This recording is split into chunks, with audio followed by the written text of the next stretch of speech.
10th class के पिछले video में फर्स्ट लेसन में हमने सूरदास जी के पद पढ़े। सेकंड लेसन में हम पढ़ने वाले हैं राम लक्ष्मण परशुराम संवाद। इस पाठ में जो पद्यांश दिए गए हैं वो सभी रामचरितमानस के बालकांड से लिए गए हैं। रामचरितमानस तुलसीदास जी द्वारा लिखी गई है और इसमें 7 कांड हैं। हम जो पद्यांश पढ़ेंगे वो बालकांड से लिए गए हैं।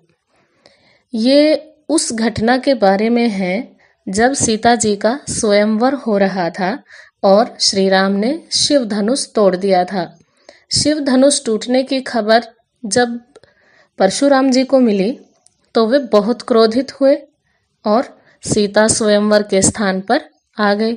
वहां उन्होंने शिव धनुष को टूटा हुआ देखा तो वो आपे से बाहर हो गए, परंतु राम के शील स्वभाव और विश्वामित्र जी के समझाने के बाद और फिर श्री राम की शक्ति की परीक्षा लेकर ही उनका गुस्सा शांत होता है।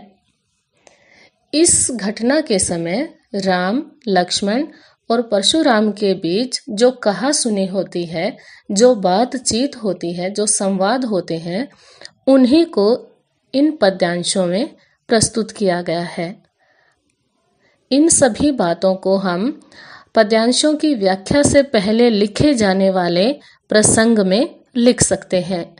तो आइए अब देखते हैं प्रथम पद्यांश की व्याख्या। इस पद्यांश की जो पहले की 2 पंक्तियां हैं वो श्री राम जी द्वारा कही गई हैं। जब परशुराम जी क्रोधित होते हैं तो श्री राम उनसे कहते हैं, नाथ शंभु धनु भंजनी हारा, होई ही केऊ एक दास तुम्हारा। नाथ मतलब स्वामी, शंभु शिव जी को कहा जाता है, धनु धनुष, भंजनी हारा भंजन करना होता है, तोड़ना, हारा हारा शब्द इस पद्यांश में या इस पूरे पाठ में बहुत बार आएगा और हारा का अर्थ यहाँ पर होगा वाला। तो भंजनी हारा का अर्थ हुआ तोड़ने वाला। नाथ शंभु धनु भंजनी हारा, श्री राम जी कहते हैं, हे स्वामी शिव जी का धनुष तोड़ने वाला, होई ही होगा, केऊ कोई, एक दास तुम्हारा। हे स्वामी शिव जी का धनुष तोड़ने वाला कोई एक आपका दास ही हो सकता है। अयेसु काह, अयेसु मतलब आज्ञा, काह क्या है, आपकी क्या आज्ञा है, कहिए कहिए, किन क्यों, मोहि मुझसे, आप मुझसे क्यों नहीं कहते कि आपकी आज्ञा क्या है। सुनी रिसाई बोले मुनि कोही, कोही का मतलब है क्रोधी, क्रोधी स्वभाव वाले, रिसाई गुस्सा होकर। यह सुनकर क्रोधी स्वभाव वाले मुनि क्रोधित होकर बोले, गुस्सा होकर बोले, सेवकु सो जो करे सेवकाई, सेवक वो होता है जो सेवक वाले काम करता है।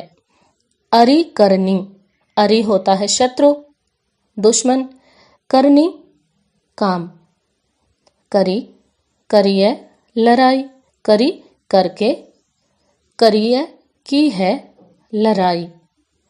अरि करनी करी, शत्रु वाले काम करके, करिए लड़ाई, लड़ाई की है। मतलब सेवक तो वो होता है जो सेवा करता है, लेकिन जिसने भी शिव का धनुष तोड़ा है उसने तो शत्रु वाला काम करके मुझसे लड़ाई की है।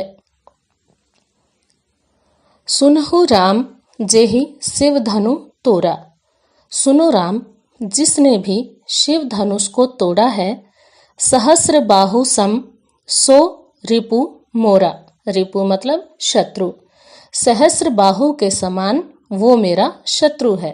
अर्थात जिस तरह सहस्र बाहु मेरा शत्रु था उसी तरह शिव धनुष को तोड़ने वाला भी मेरा शत्रु है। सो बिलगाऊ बिहाई समाजा, सो बिलगाऊ वह अलग हो जाए, बिहाई समाजा ब्याह के समाज से, क्योंकि वहां पर स्वयंवर चल रहा था और बहुत सारे राजा आए हुए थे स्वयंवर के लिए, तो परशुराम जी कहते हैं कि जिसने शिव धनुष तोड़ा है वो स्वयंवर वाले समाज से या इन सभी राजाओं से अलग होकर खड़ा हो जाए। न तय मारे जह ही सब राजा, नहीं तो ये सभी राजा मारे जाएंगे। यहाँ हमने इन पंक्तियों में देखा कि राम कितने शांत स्वभाव के हैं, जो खुद को परशुराम जी का दास कह रहे हैं, लेकिन परशुराम जी बहुत अधिक क्रोधी स्वभाव के हैं। अब देखते हैं इस पद्यांश का काव्य सौंदर्य। काव्य सौंदर्य में भाव संबंधी पहली विशेषता है राम लक्ष्मण तथा परशुराम के संवादों को प्रकट किया गया है, उनकी बातचीत दिखाई गई है। भगवान राम शांत तथा विनम्र स्वभाव के हैं, जबकि लक्ष्मण तथा परशुराम क्रोधी स्वभाव के हैं। दूसरी विशेषता में क्या है, राम के शांत स्वभाव को दिखाया है तथा लक्ष्मण और परशुराम के क्रोधी स्वभाव को दिखाया है। शिल्प संबंधी पहली विशेषता है कि यह पद्यांश साहित्यिक अवधि भाषा में है। साहित्यिक अवधि का अर्थ है बोलचाल की साधारण अवधि नहीं, बल्कि ऊंचे स्तर की साहित्य में प्रयोग की जाने वाली अवधि भाषा है। दूसरी विशेषता है वीर रस तथा ओज गुण की अनुभूति है। इसका मतलब है कि इस पद्यांश को पढ़कर हमें वीर रस और ओज गुण की अनुभूति होती है। जहाँ पर वीरता की, उत्साह की, जोश की बातें की जाती हैं, वहाँ पर वीर रस होता है और ओज गुण होता है। तीसरी विशेषता है इन पंक्तियों में चौपाई छंद है। आपके सिलेबस में व्याकरण में दोहा और चौपाई छंद आने वाले हैं, उनके लिए अलग से वीडियो बनाई जाएगी। यहाँ हमने देखा है कि अभी जिन पंक्तियों का हमने व्याख्या की है उनमें चौपाई छंद है। चौथी विशेषता है व्यंग्य शैली तथा गीति शैली के संवाद हैं। हमने देखा परशुराम जी बोल रहे थे बहुत गुस्से में, तो व्यंग्य शैली में वो बात कर रहे थे, और गीति शैली है इन चौपाइयों को, इन पंक्तियों को गाया जाता है। आज भी उत्तर भारत के घर घर में गाई जाती हैं रामचरितमानस की चौपाइयाँ, तो गीति शैली में हैं ये सारे संवाद। अंतिम विशेषता है अनुप्रास तथा उपमा अलंकारों का प्रयोग है। अनुप्रास अलंकार के बारे में मैंने आपको पहले भी बताया था कि जहाँ एक ही वर्ण लगातार बार बार आता है वहाँ अनुप्रास अलंकार होता है। अभी इस पद्यांश की पंक्तियों में हमने देखा जैसे काह कहिए किन, इन शब्दों में क वर्ण आया है बार बार। करनी, करिए, करी, इनमें भी क वर्ण बार बार आया है। सहस बाहु सम सो, इसमें स वर्ण बार बार आया है। बिलगाऊ बिहाई, इसमें ब वर्ण आया है बार बार, तो यहाँ पर अनुप्रास अलंकार है। दूसरा है उपमा अलंकार, जहाँ पर किसी से समानता दिखाई जाती है वहाँ पर किसी की उपमा दी जाती है तो उपमा अलंकार होता है। और उपमा देने के लिए सा, से, सी, सम, सरिस आदि शब्दों का प्रयोग किया जाता है।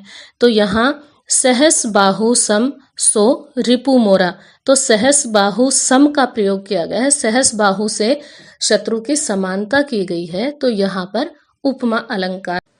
अब आगे की पंक्तियों की व्याख्या करते हैं। अब बोलते हैं लक्ष्मण जी, वो परशुराम जी की बातें सुनकर उनका क्रोध देखकर व्यंग्य करते हैं, जिनसे परशुराम जी और भी ज्यादा क्रोधित हो जाते हैं। देखिए लक्ष्मण जी क्या कहते हैं।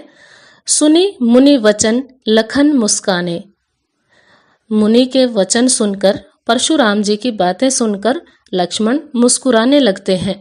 बोले परसु धरहि अवमाने, परसु फरसे को कहा जाता है, कुल्हाड़े को कहा जाता है, धरहि धारण करने वाला। परशुराम जी हमेशा अपने साथ कुल्हाड़ा रखते थे, तो उन्हें परशु धारण करने वाला कहा जाता है, इसीलिए उनका नाम परशुराम है।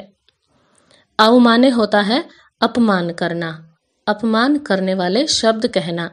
तो परशुराम जी की बातें सुनकर लक्ष्मण जी मुस्कुराकर परशुराम का अपमान करने वाले शब्द बोलने लगे। बहु धनुहि तोरी लरिकाई। बहु मतलब बहुत से, धनुहि धनुषों को, तोरी हमने तोड़ा है, लड़िकाई बचपन में।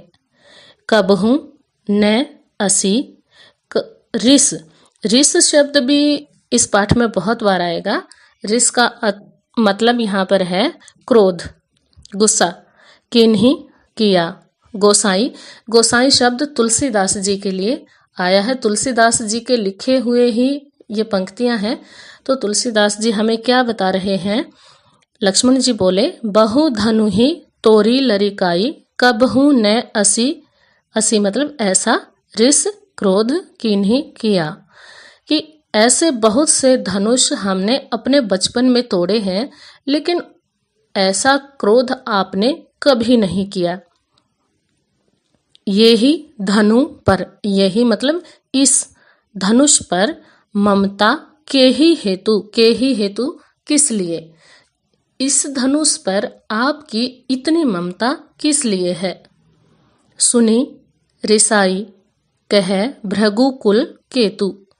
सुनी रिसाई कह, ये सब सुनकर गुस्से में कहने लगे, भृगुकुल केतु। कुल होता है वंश, केतु ध्वजा। तो भृगुकुल, भृगुवंश, जो परशुराम जी थे वो भृगु वंश में उत्पन्न हुए थे। और केतु या ध्वजा किसी भी वंश या किसी भी देश के सम्मान का प्रतीक होती है। तो परशुराम जी भृगु वंश की ध्वजा के समान है या भृगु वंश के सम्मान के प्रतीक हैं। यह भृगुकुल केतु वह शब्द परशुराम जी के लिए आया है। यह सब सुनकर भृगु वंश की ध्वजा परशुराम जी क्रोध से कहने लगे, रे नृप बालक।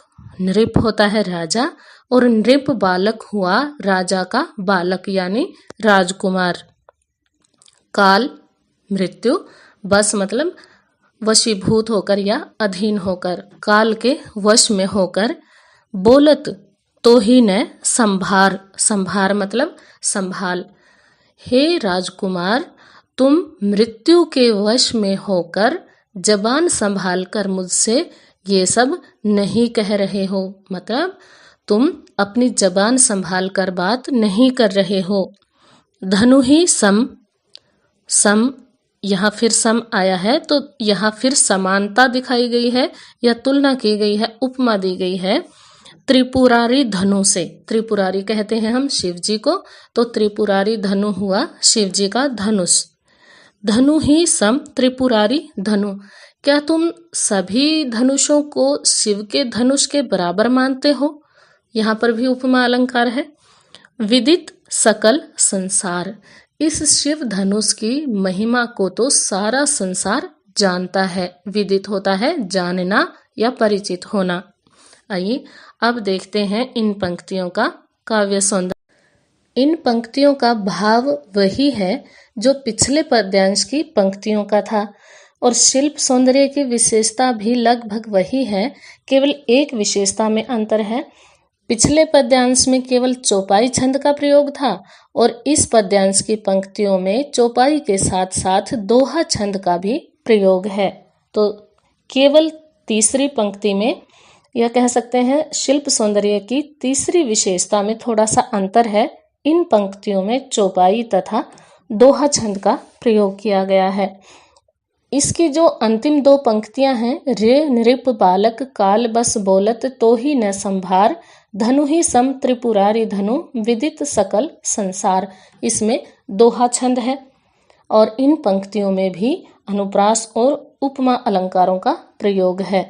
सकल संसार में अनुप्रास अलंकार है तथा धनु ही सम त्रिपुरारी धनु में उपमा अलंकार है।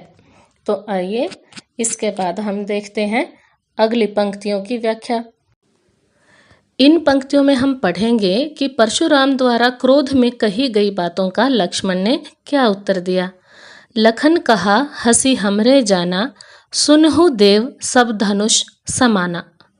लक्ष्मण जी ने हंसकर कहा कि हे देव, हमने तो समझा था कि सभी धनुष एक जैसे होते हैं, एक समान होते हैं। का क्षति लाभु जून धनु तोरे। क्षति होता है क्षति या हानि, जून होता है पुराना। तो लक्ष्मण कहते हैं कि यदि ये पुराना धनुष टूट भी गया तो इसमें क्या हानि लाभ है, मतलब पुरानी वस्तु के टूटने से कोई नुकसान नहीं होता। देखा राम नयन के भोरे। श्री राम ने तो इसे अनजाने में ही देखा था। भोरे होता है भोलेपन से या अनजाने में। जिस प्रकार हमसे बिना सोचे समझे कोई गलती हो जाती है अनजाने में, इसी प्रकार श्री राम से तो ये अनजाने में टूट गया। छुअत टूट रघुपति है न दोषु। इसमें रघुपति का कोई दोष नहीं है। रघुपति कहा है श्री राम को, इसमें श्री राम का कोई दोष नहीं है। यह धनुष तो उनके छूते ही टूट गया। मुनि बिनु काज करिए कत रोसु। बिनु काज मतलब बिना कारण। हे मुनि, आप बिना ही कारण काज करिए कत रोसु। करिए कर रहे हैं, कत क्यों, रोसु क्रोध। हे मुनि, आप बिना ही कारण क्रोध क्यों कर रहे हैं। बोले चितय परशु की ओरा।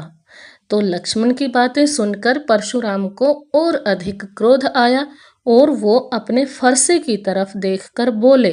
चितय होता है चित्त देकर या देखकर, परशु फरसा के लिए है। तो वो अपने फरसे की ओर देखकर बोले, रे सठ। सठ का अर्थ होता है मूर्ख। सुने ही सुभाऊ। सुभाऊ का अर्थ होता है स्वभाव। न मोरा। अरे मूर्ख, क्या तूने मेरे स्वभाव के बारे में नहीं सुना है। बालक बोली बधो नहीं तो ही। बालक बोली, बालक बोल रहा है, बधो नहीं तो ही तुम्हारा, बधो वध नहीं किया। बच्चा बोल रहा है, यही समझकर अब तक मैंने तुम्हारा वध नहीं किया है। केवल मुनि जड़ जानहि मोहि। जड़ का अर्थ है मूर्ख। तुम मुझे केवल एक मूर्ख या साधारण मुनि मत समझना। अब देखते हैं इन पंक्तियों का काव्य सौंदर्य। इन पंक्तियों का भाव भी वही है जो पहले की पंक्तियों का था। शिल्प की विशेषताओं में थोड़ा सा परिवर्तन है, भाषा वही है। रस वीर रस और रौद्र रस तथा ओज गुण की अनुभूति है। वीर रस तो मैंने बताया था आपको, जहाँ वीरता की या उत्साह की, जोश की बात की जाती है वहाँ होता है। लेकिन जहाँ पर क्रोध दिखाया जाता है, गुस्सा दिखाया जाता है, वहाँ पर रौद्र रस होता है। तो यहाँ लक्ष्मण के उत्साह और जोश और उसकी वीरता के साथ साथ परशुराम जी का क्रोध भी दिखाया गया है। तो यहाँ पर वीर और रौद्र रस है तथा ओज गुण है। जहाँ वीरता की, उत्साह की, जोश की बात की जाती है वहाँ ओज गुण होता है। और इन पंक्तियों में चौपाई छंद है, व्यंग्य शैली और गीति शैली के संवाद हैं। अनुप्रास के साथ यहाँ पर अतिशोक्ति अलंकार का भी प्रयोग किया गया है। अतिशोक्ति अलंकार वहाँ होता है जहाँ किसी बात का बहुत अधिक बढ़ा चढ़ाकर वर्णन किया जाता है।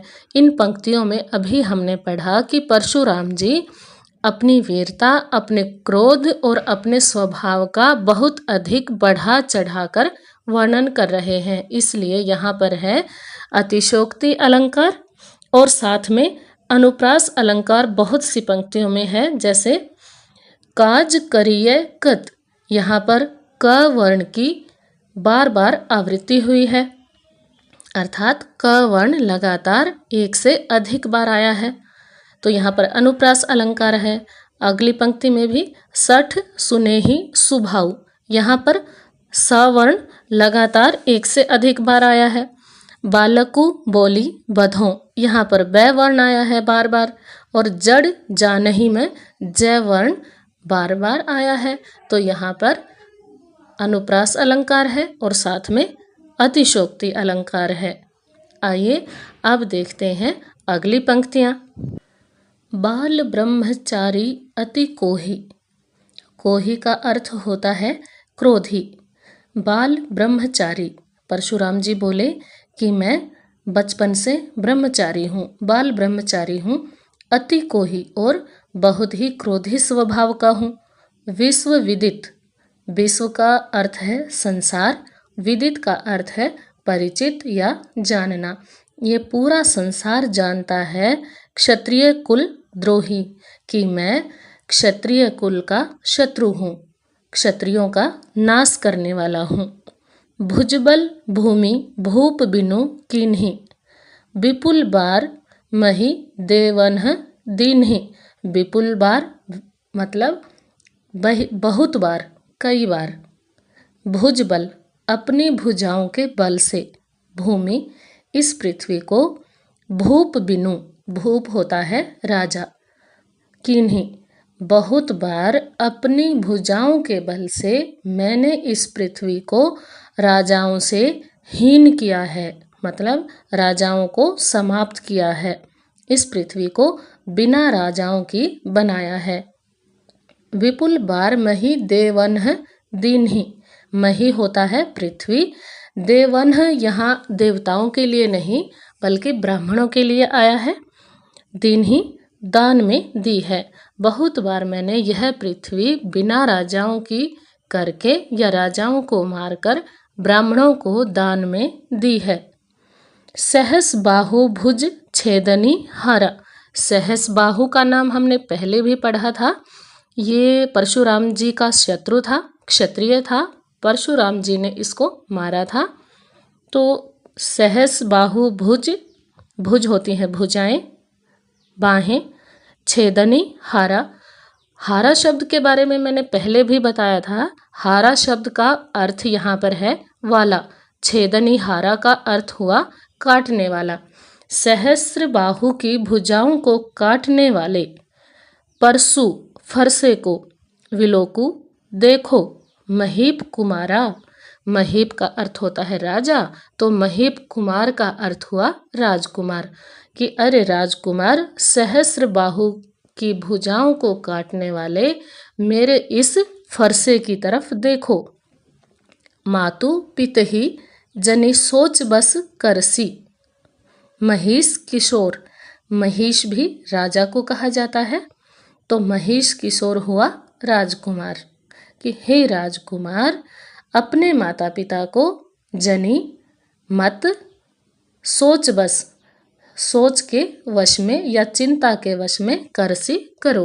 हे राजकुमार अपने माता पिता को चिंता के वश में मत करो, मतलब ऐसा काम मत करो कि मैं तुम्हारा वध कर दूं और तुम्हारे माता पिता चिंतित हो जाएं।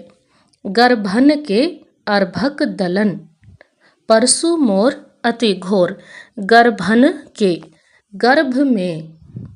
गर्भ में जो पल रहा है ऐसा अर्भक शिशु। यहाँ अर्भक शब्द का अर्थ होता है भ्रूण। गर्भ में पल रहे बालक के लिए ये शब्द प्रयोग किया जाता है। दलन कुचलने वाला, परसु फरसा। गर्भ में पल रहे बच्चे को भी कुचलने वाला मेरा फरसा बहुत ही भयानक है। घोर का अर्थ है भयानक। तो तुम्हें मेरे इस फरसे से और मुझसे डरना चाहिए, क्योंकि मेरा ये फरसा इतना भयानक है कि गर्भ में पल रहे बच्चे का भी नाश कर देता है। इन पंक्तियों का भी भाव वही है। राम लक्ष्मण और परशुराम के संवादों को प्रकट किया है और भगवान राम शांत तथा विनम्र स्वभाव के हैं, जबकि लक्ष्मण तथा परशुराम क्रोधी स्वभाव के हैं। शिल्प संबंधी विशेषताओं में जो हमने पिछली पंक्तियों में पढ़ी थी वही हैं। यह पद्यांश साहित्यिक अवधी भाषा में है। वीर व रौद्र रस तथा ओज गुण की अनुभूति है। इन पंक्तियों में चौपाई के साथ साथ दोहा छंद का भी प्रयोग किया गया है। अंतिम जो दो पंक्तियां थी, मातु पितही जनि सोच बस करसी महिष किशोर, गर्भन के अर्भक दलन परसु मोर अति घोर, ये दोनों पंक्तियां दोहा छंद में हैं। आगे करते हैं अलंकारों की बात। यहाँ बाल ब्रह्मचारी में ब वर्ण एक से अधिक बार लगातार आया है। भुजबल भूमि भूप, इसमें भ वर्ण एक से अधिक बार आया है। विपुल बार में ब वर्ण एक से अधिक बार आया है। तो यहाँ पर अनुप्रास अलंकार है और साथ में अतिशोक्ति अलंकार है, क्योंकि परशुराम ने अपने क्रोध और अपने फरसे का सामान्य से अधिक बढ़ा चढ़ाकर वर्णन किया है। जब परशुराम जी ने अपने क्रोधी स्वभाव और फरसे का बहुत बढ़ा चढ़ाकर वर्णन किया, तो लक्ष्मण जी जवाब में क्या बोले वो हम पढ़ेंगे इन पंक्तियों में। विहसी लखनु बोले मृदुबानी, अहो मुनिसु महाभट मानी। बिहसी का मतलब हंसकर, मृदु मतलब मीठी, मुनिसु महामुनि, महाभट का अर्थ होता है महान योद्धा और मानी का अर्थ है अभिमानी। लक्ष्मण बोले, अरे महामुनि। लक्ष्मण ने हंसकर मीठी वाणी में कहा, अरे महामुनि, मैंने तो आपको महाभट यानी महान योद्धा और अभिमानी समझ लिया था। पुनि पुनि मोही देखाव कुठारू, आप ये जो मुझे बार बार कुल्हाड़ा दिखा रहे हैं, पुनि पुनि का अर्थ होता है बार बार, कुठारू का अर्थ होता है कुल्हाड़ा। आप ये मुझे जो बार बार कुल्हाड़ा दिखा रहे हैं, उससे तो ऐसा लगता है जैसे चहत उड़ावन फूंकी पहाड़ू। पहाड़ू का अर्थ होता है पहाड़। ऐसे लगता है जैसे आप फूंक मारकर पहाड़ उड़ाना चाहते हैं। यहाँ कुंभड़ बतिया कोऊ नाही, यहाँ मतलब यहाँ, कुंभड़ बतिया कुम्हड़े के फल को कहा जाता है, अर्थात छुई मुई के पौधे को जो छूने भर से कुम्हला जाता है, कुम्हलाने वाला फल या पौधा। कोऊ कोई, नाही नहीं है। लक्ष्मण बोले कि यहाँ पर कोई कुम्भड़ बतिया नहीं है, अर्थात मैं छुई मुई का पौधा नहीं हूँ, मतलब इतना कमज़ोर नहीं हूँ कि जे तर्जनी देखी मरी जाही। तर्जनी हाथ, सीधे हाथ की पहली उंगली को तर्जनी उंगली कहा जाता है। क्रोध में ये उंगली दिखाकर बात की जाती है। तो लक्ष्मण कहते हैं तर्जनी देखी मरी जाही, कि मैं इतना कमज़ोर नहीं हूँ कि आपकी उंगली देखकर या तर्जनी उंगली देखकर मर जाऊँगा या डर जाऊँगा। देखी कुठारू सरासन बाना, मैं कछु कहा सहित अभिमाना। अब लक्ष्मण जी व्यंग्य में परशुराम से कहते हैं, देखी कुठारू, कुठारू मतलब कुल्हाड़ा, सरासन मतलब धनुष और बाना बाण। मैंने आपके कुल्हाड़े और धनुष बाण को देखकर आपको योद्धा समझ लिया था। मैं कछु कहा सहित अभिमाना, इसलिए मैंने अभिमान में जो कुछ भी कहा, अब तक जो कहा, वो आपको महान योद्धा समझकर कह दिया। भृगुसुत समुझी जनेऊ बिलोकी, और अब मैं समझ गया हूँ कि आप भृगुसुत हैं। जो परशुराम जी हैं वो भृगु ऋषि के पुत्र हैं। तो लक्ष्मण कहते हैं कि अब मुझे पता चल गया है कि आप भृगु ऋषि के पुत्र हैं। और जनेऊ बिलोकी, जनेऊ देखकर मैं समझ गया हूँ कि आप ब्राह्मण हैं। जो कछु कहहु सहो रिस रोकी, और जो कुछ मैं कहना चाहता हूँ या कह सकता हूँ, वो क्रोध में जो कह सकता हूँ उसको मैंने रोक लिया है। रिस मतलब क्रोध, सहो सहन कर रहा हूँ, मतलब जो कुछ आपकी बातों के जवाब में मुझे कहना था उसके क्रोध को मैं सहन कर रहा हूँ, चुप रह रहा हूँ आपको भृगु का पुत्र और ब्राह्मण जानकर। अब देखते हैं इन पंक्तियों की विशेषताएं। भाव सौंदर्य वही है। शिल्प सौंदर्य में हम देखते हैं पहली विशेषता वही है, यह पद्यांश साहित्यिक अवधी भाषा में है। अब यहाँ पे केवल लक्ष्मण के कहे हुए वचन हैं, तो यहाँ पर वीर रस है और ओज गुण की अनुभूति है। और इन पंक्तियों में चौपाई छंद का प्रयोग किया गया है। चौथी विशेषता है व्यंग्य शैली तथा गीति शैली के संवाद हैं। संवाद का अर्थ होता है बातचीत। पांचवी विशेषता है अनुप्रास तथा पुनरुक्ति प्रकाश अलंकार का प्रयोग है। अनुप्रास अलंकार आपको बताया था, जहाँ एक वर्ण की लगातार एक से अधिक बार आवृत्ति होती है, वहाँ अनुप्रास अलंकार होता है। जैसे अभी हमने इन पंक्तियों में देखा, मुनीसु महाभट मानी, इसमें म वर्ण एक से अधिक बार आया है। कछु कहा और कछु कहसु, इसमें क वर्ण एक से अधिक बार आया है। रिस रोकी में र वर्ण की आवृत्ति है। पुनि पुनि में प वर्ण की आवृत्ति है, इसलिए यहाँ पर अनुप्रास अलंकार है। दूसरा अलंकार है पुनरुक्ति प्रकाश अलंकार। पुनरुक्ति का अर्थ होता है पुनः उक्ति। पुनः मतलब दोबारा, उक्ति मतलब बोली गई। जब एक शब्द दोबारा बोला जाए, मतलब एक ही शब्द दो बार आए, साथ साथ आए और दोनों का अर्थ भी समान हो, एक ही अर्थ हो दोनों का, तो वहाँ पर पुनरुक्ति प्रकाश अलंकार होता है। जैसे धीरे धीरे, तेज तेज, और यहाँ पर आया था पुनि पुनि मतलब बार बार, तो यहाँ पर पुनरुक्ति प्रकाश अलंकार है। अब आगे की पंक्तियों का सरलार्थ करते हैं। सुर महिसुर हरिजन अरु गाई। सुर होता है देवता, महिसुर, मही का अर्थ होता है पृथ्वी और सुर का देवता यानी पृथ्वी के देवता, और पृथ्वी के देवता कहा जाता है ब्राह्मण को, तो महिसुर का अर्थ हुआ ब्राह्मण। हरिजन, हरिजन यहाँ किसी जाति से संबंधित शब्द नहीं है। हरि का अर्थ है ईश्वर या प्रभु और जन का अर्थ है मनुष्य, ईश्वर का मनुष्य यानी भक्त। अरु और गाई गाय। सुर महिसुर हरिजन अरु गाई मतलब देवता, ब्राह्मण, भक्त और गाय पर। हमरे कुल इन्ह परन सुराई। सुराई मतलब वीरता।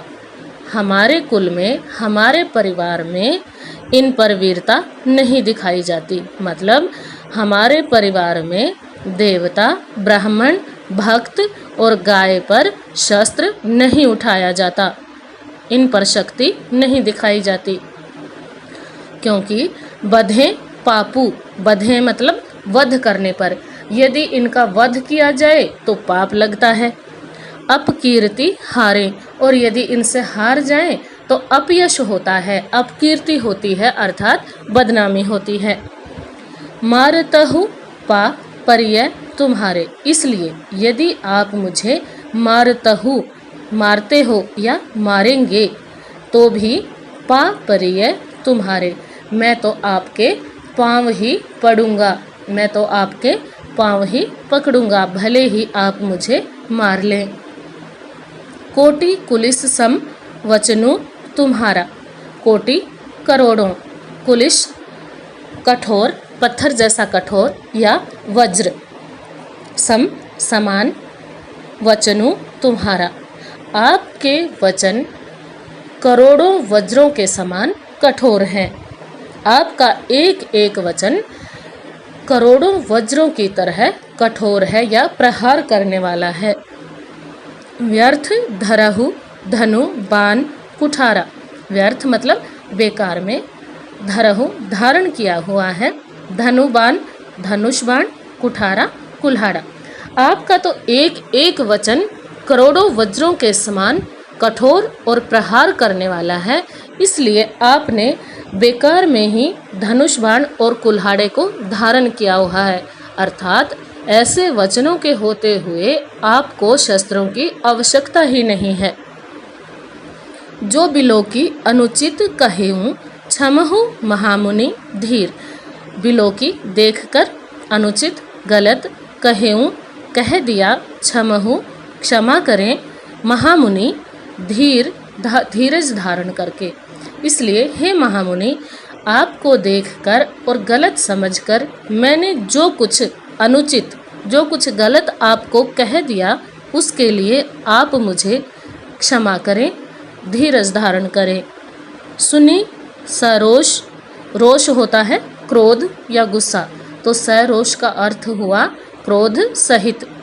भृगु वंश मणि, भृगु वंश मतलब भृगु कुल या भृगु वंश, मणि मणि, तो भृगु वंश के मणि कौन है?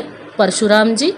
बोले गिरा, गिरा का अर्थ होता है वाणी गंभीर। लक्ष्मण की बातें सुनकर भृगु वंश के मणि परशुराम जी क्रोध सहित बड़ी ही गंभीर वाणी में बोले। अब देखते हैं इन पंक्तियों में विशेष क्या है। भाव इन पंक्तियों के भी वही है, वही भाव सौंदर्य है। और शिल्प सौंदर्य में हम देखते हैं भाषा वही है।